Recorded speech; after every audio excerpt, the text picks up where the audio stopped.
자, 여러분 돈은 잘 쓰고 계신가요? 이게 NH투자증권에서 만든 자료인데요. 여기 보시면 자녀 1인당 총 교육비, 뭐 비교체험 극과 극 해가지고 최소 수준, 최대 수준 이렇게 해놨는데요.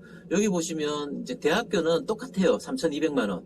3,200만 원이면 8학기 다니니까 4, 8이 32, 한 학년에 한 400만 원 정도 들어간다고 써놨는데요. 400만 원이면 딱 등록금입니다. 그죠? 그것도 인문계열 등록금이고요. 이공계열은 한 500만 원 들어가고요. 의학, 의료 이쪽은 한 600만 원 정도 이제 들어갑니다.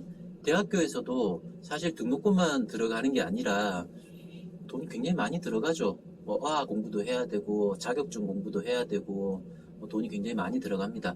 근데 뭐 아무튼 뭐 그거는 뭐 제껴놓고요. 유치원에서 고등학교까지 15년 동안 5,800만 원에서 2억 8,200을 쓴다고 합니다. 자, 여기서 사실 뭐 이 돈을 많이 쓰냐 적게 쓰냐라고 따져보는 거는 사실 별 큰 의미는 없는 것 같아요.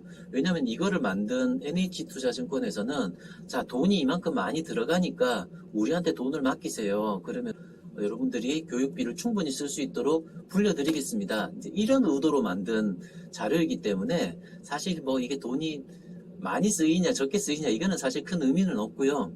제가 이제 이거를 보여드리는 이유는 여러분들은 어떠냐는 거죠. 여러분들은 돈을 잘 쓰고 계십니까?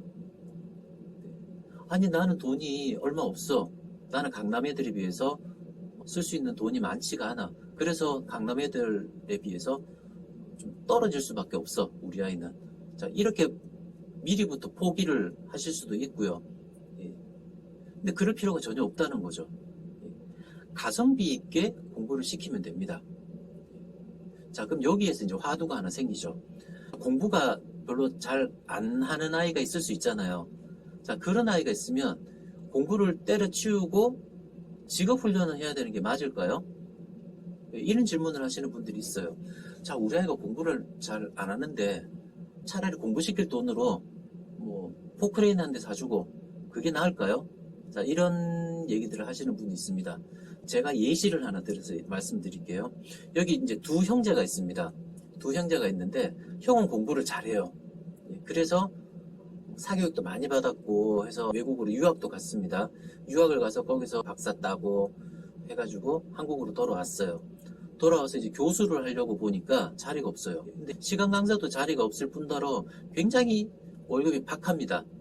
아시죠? 예, 그래서 돈은 뭐 한 5억 썼는데, 예를 들어서 한 5억 썼는데 여기 돌아와서 그저 지방에 여기저기 시간 강사하면서 푼돈 벌면서 힘들게 살고 있어요. 자, 그런 모습을 본 동생은 본인은 공부를 많이 안 합니다. 공부를 좋아하지 않아요. 이 동생은 아, 나는 형처럼 살기 싫다. 엄마, 나한테 공부시킬 돈으로 나 포크레인 사줘. 그래서 포크레인을 2대를 샀어요. 그래서 하나는 임차를 주고 하나는 본인이 직접 운영을 해서 돈을 법니다. 그러면 누가 잘한 걸까요? 둘 다 잘못했습니다. 예, 왜 그러냐? 첫 번째 아이 같은 경우는 미래를 생각을 안 했어요.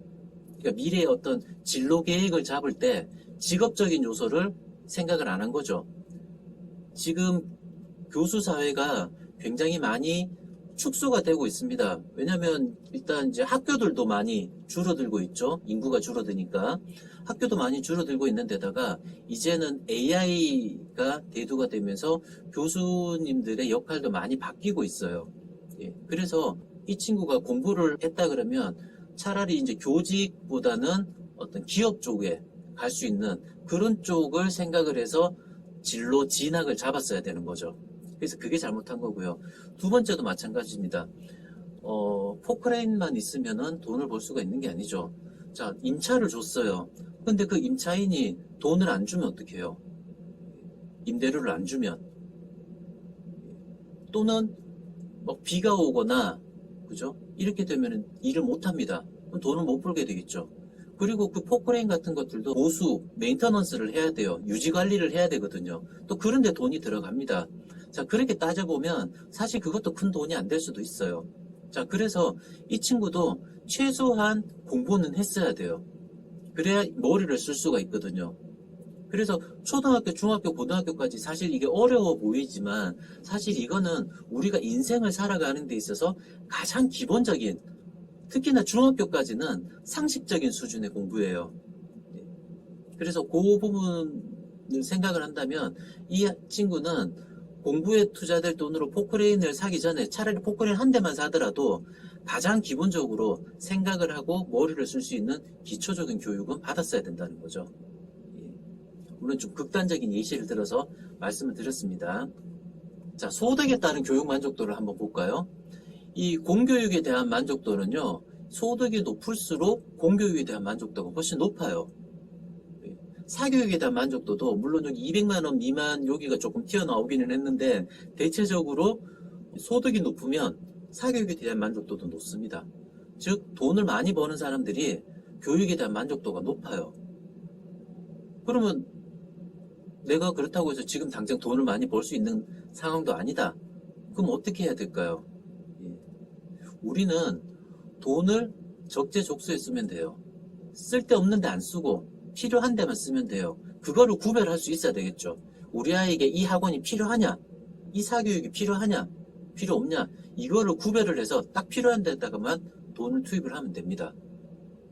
그런 이순신 장군도 그런 얘기를 했잖아요. 그 물밀듯이 밀려오는 일본군의 그 공격에서 그야말로 기울어진 운동장이었죠.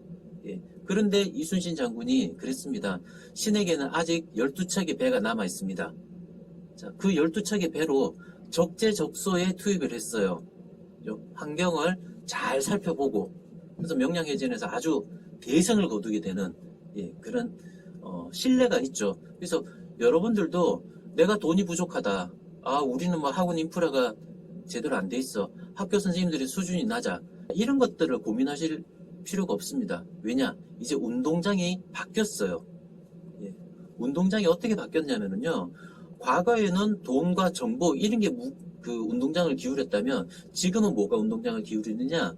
독해와 논리로 기울이게 됩니다. 그러니까 독해력과 논리력이 뛰어난 아이들이 상위에 서는 거예요. 돈이 많다? 그렇다고 해서 공부를 잘하는 거 아닙니다, 이제. 돈이 많든 적든 간에 독해력과 논리력을 갖춘 아이들이 공부를 잘하게끔 교육 과정이 바뀌어 있어요.